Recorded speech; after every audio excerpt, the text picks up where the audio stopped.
আমি মরার আগে 100 নারকেল গাছ লাগাতে চাই। দীর্ঘদিন ধরে নানা শারীরিক জটিলতায় ভুগছেন জনপ্রিয় অভিনেতা কাজী উজ্জ্বল। কয়েকবার হাসপাতালে ভর্তি হওয়ার পর বছর খানেক ধরে গৃহবন্দী জীবন কাটাচ্ছেন তিনি। এমন পরিস্থিতিতে সম্প্রতি একটি ভিডিও বার্তায় প্রধানমন্ত্রী তারেক রহমানের কাছে একটি ব্যতিক্রমী আবেদন জানিয়েছেন এই অভিনেতা।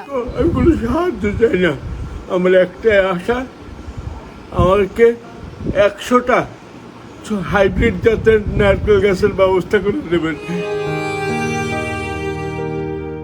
ভিডিও বার্তায় কাজী উজ্জ্বল বলেন, 1979 সালে ছাত্র জীবনে সাবেক রাষ্ট্রপতি শহীদ জিয়াউর রহমানের খালকাটা কর্মসূচিতে অংশ নিয়েছিলেন তিনি। সেই স্মৃতির কথা তুলে ধরে তিনি জানান, ব্যক্তিগত আর্থিক সহায়তা নয়, বরং 100টি হাইব্রিড জাতের নারকেল গাছের চারা চান তিনি। তার ভাষায়, জীবনের শেষ সময়ে এসে অন্তত 100টি গাছ লাগিয়ে যেতে চান তিনি, যা ভবিষ্যতে মানুষ ও পরিবেশের উপকারে আসবে।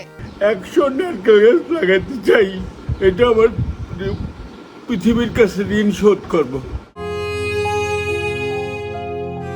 ভিডিওটি সামাজিক যোগাযোগ মাধ্যমে ছড়িয়ে পড়ার পর বিষয়টি নিয়ে আলোচনা শুরু হয়। অনেকেই বলছেন, ব্যক্তিগত সাহায্যের বদলে পরিবেশের জন্য গাছ লাগানোর এই ইচ্ছা সত্যি প্রশংসনীয়। সামাজিক যোগাযোগ মাধ্যমে তার এই উদ্যোগের প্রশংসা করেছেন অনেকেই।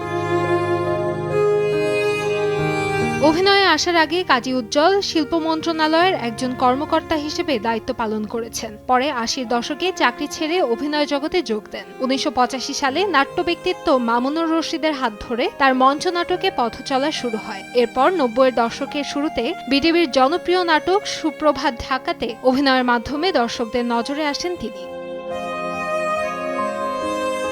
দীর্ঘ অভিনয় জীবনে 5 থেকে 6 শতাধিক নাটকে অভিনয় করেছেন কাজী উজ্জ্বল। পাশাপাশি আব্দুল্লাহ আল মামুন পরিচালিত দরিয়াপাড়ের দৌলতি চলচ্চিত্রের মাধ্যমে বড় পর্দায় অভিষেক হয় তার। পরে প্রায় 15টি চলচ্চিত্রে অভিনয় করে দেশের নাটক ও চলচ্চিত্রাঙ্গনে নিজস্ব অবস্থান তৈরি করেন এই গুণী অভিনেতা। কান্তাময়ী স্নেহা, সময় সংবাদ, ঢাকা।